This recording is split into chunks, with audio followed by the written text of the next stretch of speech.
All right, this is the next episode of True Wrestling Fan Discussions, continuing our WCW pay-per-view review series. Going to be WCW Uncensored 1996. I'm your host, Mike. I'm Frank, and you're going to need one of these for Yeah. this card. Seriously. Um, yeah.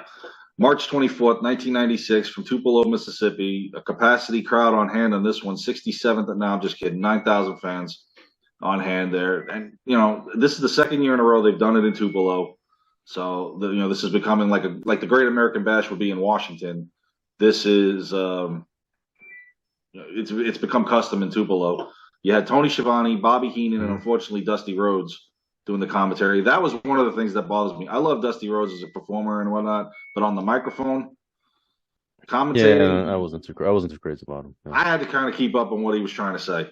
But I did hear 15 times. I had to hear where the big boys play. Was this the first year where the big boys play, or was it the second year? They started it when Nitro came on the air in '95. Okay, because before that it's where the stars. Something about where the stars. Where the stars come. I don't know. It's not. It is catchy where the big boys play, though. They just said it too much, but exactly. If you think about it, like it's memorable, Which was said more, an advertisement for Tuesday in Texas or where the big boys play? Where the big boys play by far. I love when before we get it. I love when Nash came when he finally came in. He goes, "This is where the big boys play, huh? We're not here to play." Yeah, they just thank you. Yeah, those guys just crapped all over anything WCW. Good. We did have one replacement in this. Lex Luger was supposed to team with Sting against the Road Warriors. He was replaced by Booker T. As Lex Luger was pulled out of the match to be in the main event. I'll get to that main event later. Yeah. And the stipulation was if Booker T helped Sting win the match, they would get a tag title against Sting and Luger. Right, because the Road Warriors had beat the Harlem Heat to become the number one contenders. Mm-hmm. And then they were supposed to be the number one contenders. And then Lex Luger challenged the Road Warriors to a Chicago street fight because he's from Chicago too. Yeah. But then Jimmy Hart used like his power of attorney because he had Lex Luger's contract to yank him out of the match. So then Booker T made a deal with Sting, like, "Hey, help me out, but you guys gotta give me a shot." Yeah. Yeah. Also, Macho Man was supposed to fight Chris Benoit on this night, but I think I would have loved to see that, and we had no Brian Pillman. Well, we'll get into that. Yeah, we'll get into that. But because I think Benoit was in Japan, and also Hogan wanted Macho Man in that main event anyway. So then the Mega Powers. Yeah. Okay, let's get on with it. The opening match was for the WCW United States Championship. It was Conan defending the title against Eddie Guerrero. This match was actually pretty good. These two. It was the crowd. Friends. The crowd wasn't really into it in the beginning. They weren't. Then they got into it. Took them a while. Yeah, it just what bothered me was how it ended. Yeah. Because you go for right? It was almost a 20-minute match. This is almost like a cruiserweight match between the two. They pretty let it all go. Yeah. It was a good way to start it off hot. It was all downhill. Definitely. It was all downhill from here, but yeah, seriously. But they took it outside. They took it to the rails. They were aerial. They did everything that they could. And Conan was a pretty good U.S. champion at the time. Conan was defending it like. What was funny was they said that. Oh, whoever wins this match tonight is the U.S. champion is the number one contender. Yeah, when have we ever seen that? Because correct me if I'm wrong, I think we have a number one contenders crap fest match later on this night. This is the only title fight, right? This is the only title. And they normally don't sanction title matches at Uncensored. But But this is WCW where the big boys play. So I don't know I don't think the ending was botched. I think this is just maybe the way they wanted to end it. Guerrero goes for the leapfrog over Conan. He gets caught as he comes down almost to like a Luthez press. Conan's head hits Guerrero as a low blow. Right. Conan pinned him. I think it was an accident. I think they botched it. It kind of looked like it because Guerrero was irate after the match, and Conan was like, "Dude." He was trying to reconcile with him. I'm not sure. Maybe we're guessing, but yeah. I'm not sure on that one. But Conan keeps the U.S. title. They also mentioned that he's the Mexican World Champion as well. So he actually was on a good run through a little bit of 1996. Mm-hmm. So right after this match, Mean Gene Okerlund interviewed Colonel Rob Parker. Oh boy. And Dirty Dick Slater about Parker's match against Medusa. Yeah. And during this night, they mentioned her coming back with the WWE Women's Title and throwing it in the trash can. You know what the sad thing about Medusa is that her second run. They didn't have a women's division, and they couldn't do nothing with her. Her second run in WCW. The only thing that I remember is her throwing the belt in the garbage. That was the highlight of it. I don't remember anything else. That she won the cruiserweight title. I don't remember that. Like well, that was in like the 2000. You see what I'm saying? Like, exactly. It was just like a disaster. But she was in the corner of Evan Courageous at one point. Yeah, sad. This was funny though. I did enjoy this program. It was funny. With her and Parker, I thought it was humorous. It was entertaining. Yeah, it was all right. The next match on the card, I actually like because I've seen these guys fight in WWE as well as WCW, and they kick the crap out of each other. It was the Belfast Bruiser, aka Fit Finley. The only thing I didn't like about him was the mustache and the long hair. I didn't really care for that. Fit Finley, yeah. Facing Lord Steven Regal. Yeah, this wasn't bad. It was like a brawl. It was more of a brawling, like stiff kind of match. It looked real. Like they actually looked like they were actually like laying into each other. Well, at one point they did because Finley connected with Regal and busted him open. Yeah. And I mean, he got him good in the nose on the outside. I mean, these guys took it everywhere. Again, like the first match. And Finley, the crowd wasn't really into it. No, I don't think they got the style. Finley. They didn't know Finley, and I don't think they really got that style, like what they were trying to do.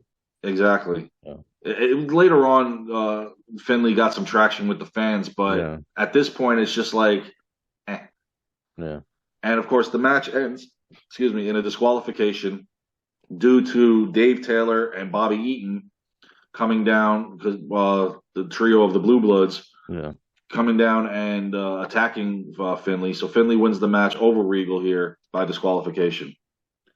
So, following this match, Mean Gene interviewed Jimmy Hart and the Giant based on his match later with Loch Ness. Oh, Jesus Christ.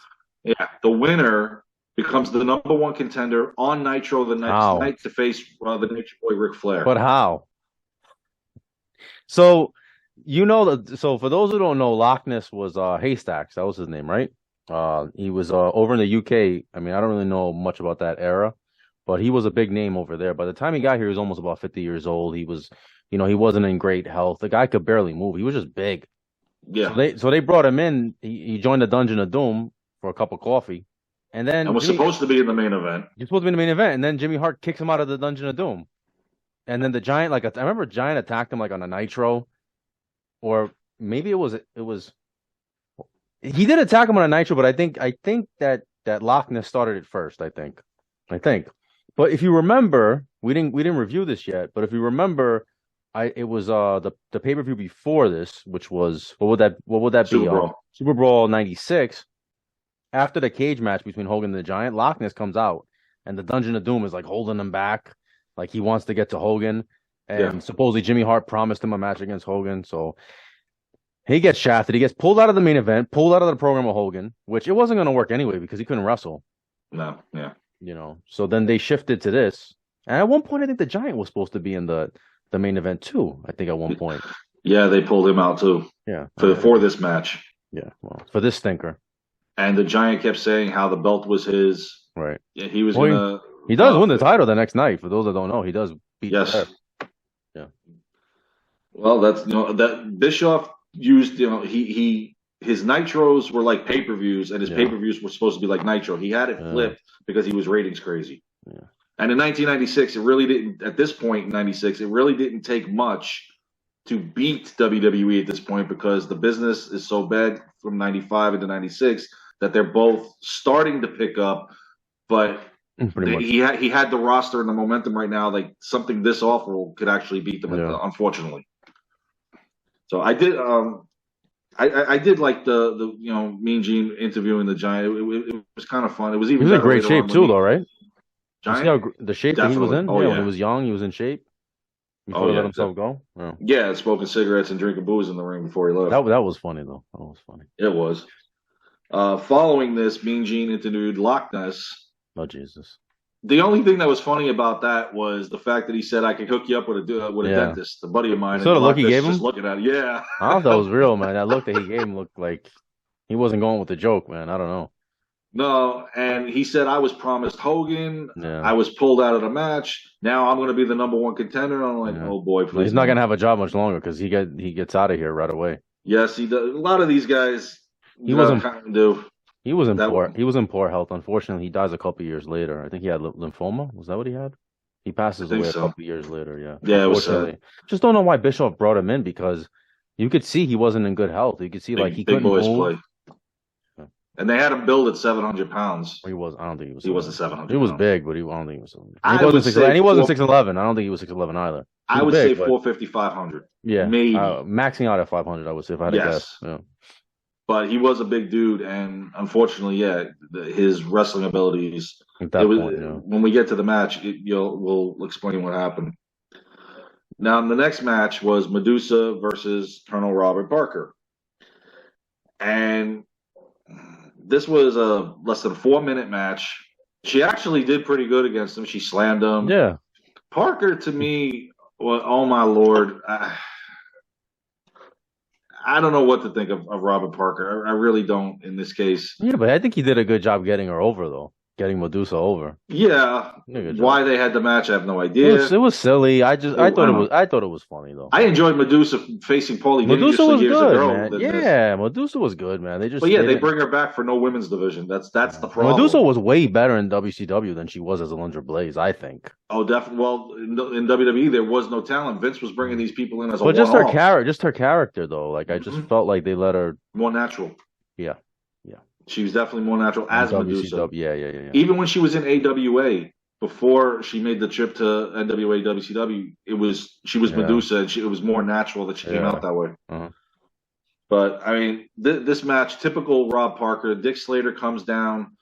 She does a suplex pin. He pulls her foot out. Parker kind of covers her on that point. The 1, 2, 3. Rob Parker gets the victory over Medusa. Okay. Yep. Exactly.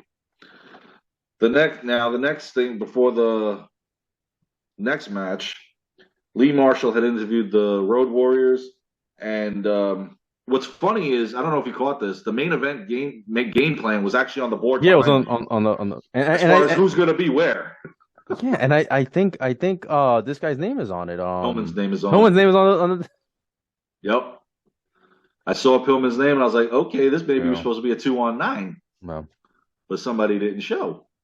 We're gonna get into that. When we get to the main event, we're gonna talk about everything that happened. Speaking of somebody who didn't show, the next match was supposed to be Johnny B. Bad versus Diamond Dallas Page. Yes. Now Page lost. This was an I Quit wrestling. It was an I Quit match. Yeah. One-sided. Right. Now Bad right before this lost the television title to Lex Luger, and then out he went. Johnny B. Bad. Yes. Yeah, because it was a contract. That was a contract issue. Mm-hmm. Yeah. So what does Shivani do? Only what Shivani can do. He talked garbage about him, saying he couldn't hang with the big boys. Okay, buddy. Whatever you want to tell yourself. And so we get the Booty Man. Oh boy, Mr. 100 gimmicks here. We're fresh off of Zodiac. Exactly. Who was a spy for Hogan now. Yeah. That was the story. I wasn't imagining that. I didn't. I wasn't sure, but I was like, did I dream that he went undercover for Hogan? They never said it on the Nitros. It was on the pay-per-view, and I was like, wait a minute. And I go back a little bit, and I'm like, oh my God, they're really doing this. Mm-hmm. So yeah, the Butcher or Zodiac was a spy for Hogan in the Dungeon of Doom to tell him everything. But he whipped Hogan's ass though. Yeah. Well, that was part of it. He had to do it. But so yeah, Brutus, Beefcake, Booty Man, Zodiac, Butcher, Kimberly Disciple, like whatever you want to call him. Kimberly's like in love with him. She's got like this crush on him. She's wearing the leotard, the outfit kind of matches his uniform. Kimberly looked pretty good though. She still does. Yeah. She's I believe she's in like her mid-50s right now. But yeah, I saw a recent photo of the holidays Paige had posted with her. They reconciled. I didn't even know they were still friendly. I thought after the they patched it up. Oh, good for them. All right. So yeah, I mean, it's also good. It's also worth noting Jake the Snake also with his ex-wife Cheryl Roberts did the same thing. So at least you do that. That's good. Now this match wasn't bad, although Paige looked like crap, and they're mainly talking. Well, he was supposed to look like crap though, because he was broke. Right. He was the 1996 version of Baron Corbin a few years ago. Didn't he steal her money or something like that? on a bingo card. But it was like millions of dollars. Like I'm like nobody. It was 13 million on a bingo game. I never heard anybody. Yeah, and so what they kind split. Of a bingo it was game $6.5 million. Jesus Christ. And then Heenan's talking about how he's been to every pawn shop from L.A. to New York to Florida to Canada, and he looks like a bum. Wow. And so Booty Man, he looks like in great shape, despite the thousands of gimmicks. I mean, the music was cheesy. Yeah, exactly. Hogan's best friend. So. Yep. Hogan definitely kept him in. I mean, the gimmick itself wasn't bad. I was focusing more on. It was terrible, man. Brutus the Bar Beefcake by far was his greatest gimmick. Give him something.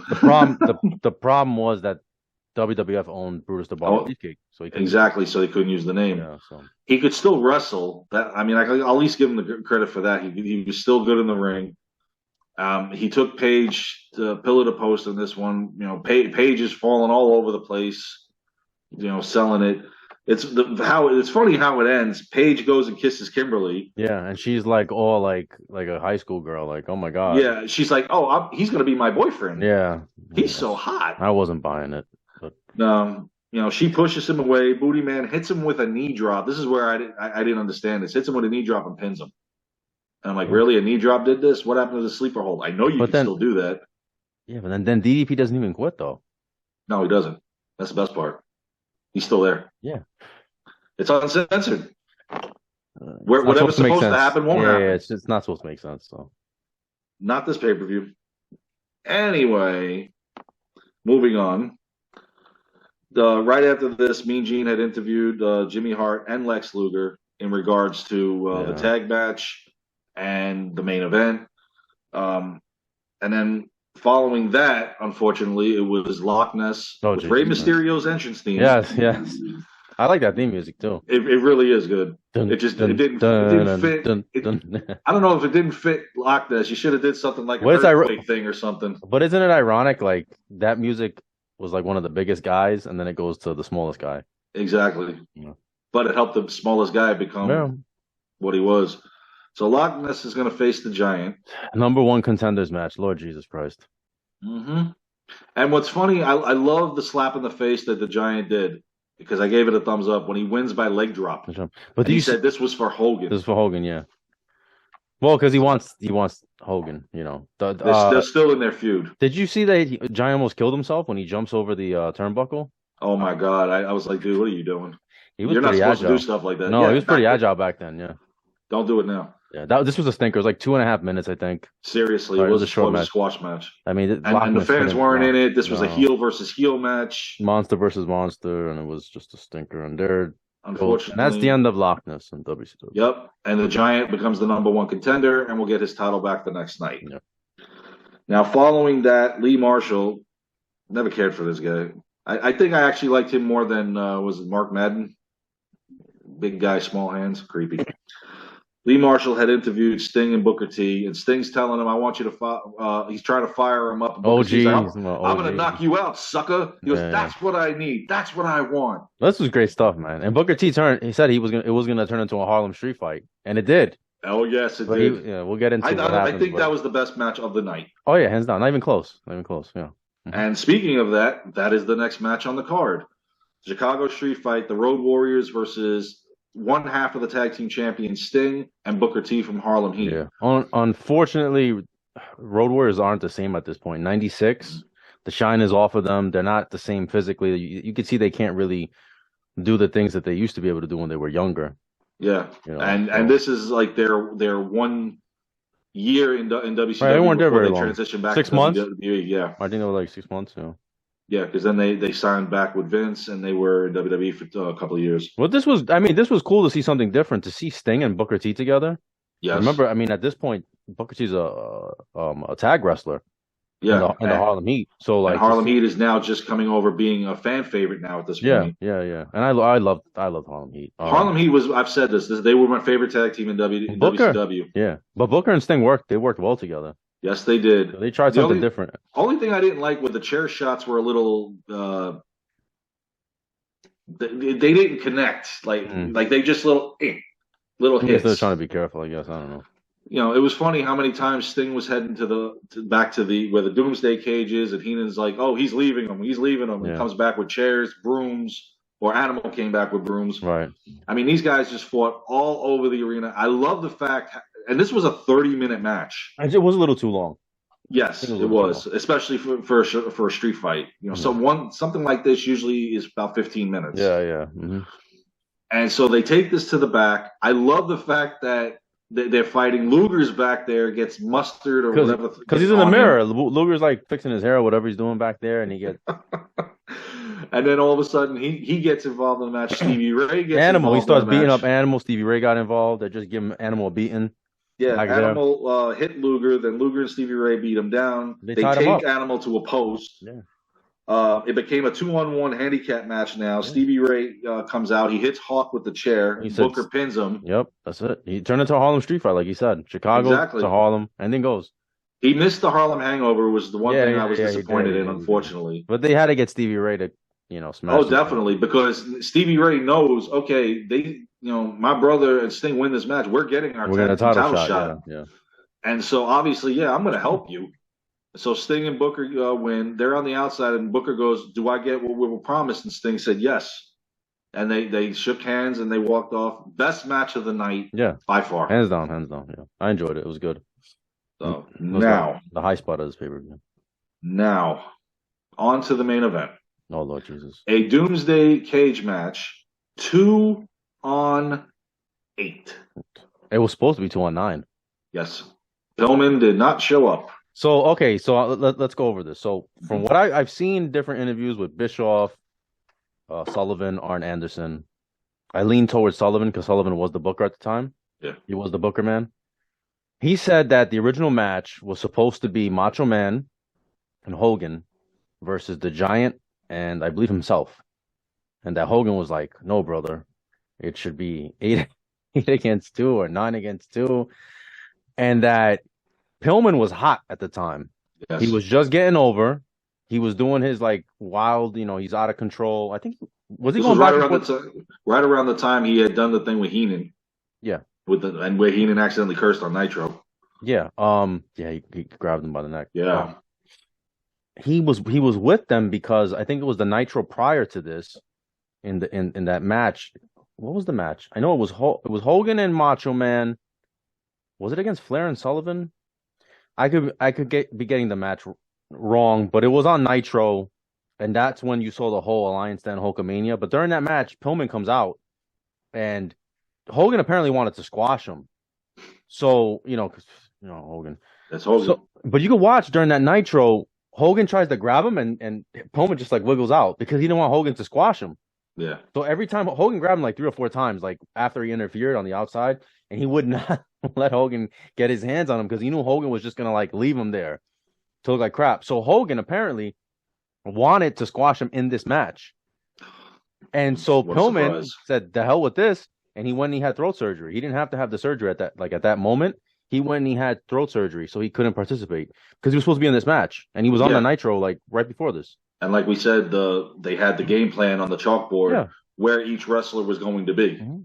So, and you see Pillman's name on there. And then, like, even before this, I remember when they announced the match, the Mega Powers came out on Nitro, and Hogan was getting booed. So, like, the lust at this point, yes, he was starting to lose his lust. Yeah. And then, like, he said, "Oh, I signed the contract, but I didn't sign the Hulk Hogan. I signed the Mega Powers." And I'm like, did he even run this by Macho Man, or did he just like take it upon himself and say, "All right, you're probably you're in the main event. We're gonna fight 8 guys." So the Dungeon of Doom was formed basically to get Hogan over, from what I understand.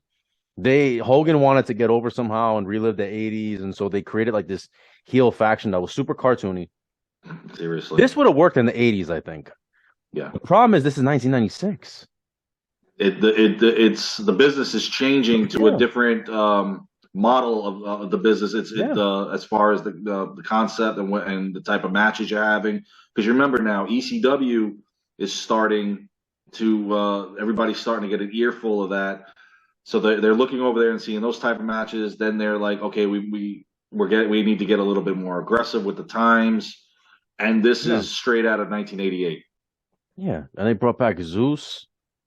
You had Ric Flair, Arn Anderson, Ming, Barbarian, Luger, Kevin Sullivan, Z Gangsta, which is Zeus, and the Ultimate Solution, which was Robert Swenson. Yeah, who they had to change his name because these idiots at WCW, I don't know if you remember this, they called him the Final Solution. Yes. Like, dude, you can't. No. World War II, you can't say that. No. So they had to change the name. And what's funny is they didn't even show up until like halfway through the match. Well, that was probably to protect them because they couldn't wrestle. No, seriously, they couldn't. Did you notice Z Gangsta was doing the same thing that he did? Yeah, and he looked like crap. And Swenson, same thing. And you know what I didn't understand too? When they do the introductions, they kept calling him the Mega Force. This guy Buffer, right? Because Buffer did the introduction. Yeah, he said the Mega Force. The Mega Force. But then the commentators were calling him the Mega Powers. Mega Powers, yeah. Oh. So let's break it down. It's a 3-tier cage. Now, what made me nervous watching this is like they're on the chain link fence. And every time I'm seeing them take a bump on it, I'm like, oh, please, God, don't fall through. No, it was scary. They could have gotten hurt. Got a lot of 40-year-olds. It was bouncing. Yes. It was bouncing. It was like a mesh. Like it was like. And on top of that, half the match was on the scaffolding. I said to myself, if Hogan would have fell, he was dead. He was dead. Sullivan, too. Sullivan. And they were trying to. I really thought they were trying to put Sullivan over the. Yeah. Even Heenan goes, oh, he'll be liquid. You know, when he gets down there, he'll be done. He's mush. That was a dangerous match, man. It really was stupid, and it was garbage. Like it kind of sounded cool on paper, but the execute. No, I mean on paper, we didn't know what we were getting ourselves into, right? You're thinking like, oh, this is cool, but I'm looking at a 2-on-8 and going, there's no way 2 men can beat 8 guys, and yet they come out victorious. And it's Hogan, man. I mean, Hogan wanted to squash all of them, and this is how it started. Hogan and Savage made their way up to the top tier of the cage, where they had to face Ric Flair and Arn Anderson. The 2 best wrestlers. Yeah, exactly. And you put them in the beginning. You should have put them at the bottom, especially the WCW champion. Right, which is like kind of overlooked. Like Flair always got squashed with Hogan, which was a shame. Hogan goes into a business in WCW, a company that Flair had on his back for years, and he spits in his face and he goes, "Now I'm here, brother. Well, you're mediocre to me." I mean, Bischoff or Sullivan, whoever it was, didn't do him any favors because Macho Man kept going over on him too. Yeah. So now the stipulation was supposed to be if Hogan and Savage was to make their way to the next tier, Anderson and Flair were eliminated. Right. That's what they said. Right. But that's not what happened. No. Because in the next tier was Sullivan, Ming, Barbarian, and Luger. Following that on the bottom was Z Gangsta and Ultimate Solution once they came out. Now, what's funny is this match also made its way into the ring. Yeah, I thought Hogan was beating the crap out of Sullivan. But I thought if you escaped the cage, you won the match. That's the impression that I was under. I don't know if they explicitly ever said it. I don't think they did. I just remember them saying if they got it down to the ring, those members were eliminated until somebody got pinned. And when Hogan and Savage made it down, I'm like, okay, Flair and Anderson are eliminated. No, they make it down to the next level, and they're going after. Well, it's uncensored, man. It's uncensored. So, Exactly. And I mean, they fought. Like I said, they fought on the scaffolding. They fought in the ring. Savage is just beating the crap out of everybody. Yeah, as a gangster comes down, and here comes him and his buddy, and they just did not look right. Zeus is just not bad match. It is. The Booty Man comes out. Yeah, with frying pans. With frying pans of all things. I would have said kendo sticks or freaking barbed wire base. I mean, frying pans is what turned the tide. Because Hogan and Savage were getting their butt kicked at this point. Right, yeah. Now, here's where it's typical WCW. Luger puts a glove on. The loaded glove. Flair's holding Savage. Yeah. Before he even cocked the blow, Savage already got out, so Luger just still hits Flair. No, but he stops. Yeah, Macho Man ducks. He stops, and then he still and then hits him.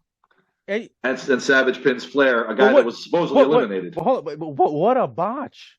Very bad. Luger actually he could have called an audible and played it off, and he could have went and hit him anyway and just walked out like he was done. He wanted nothing to do with these guys.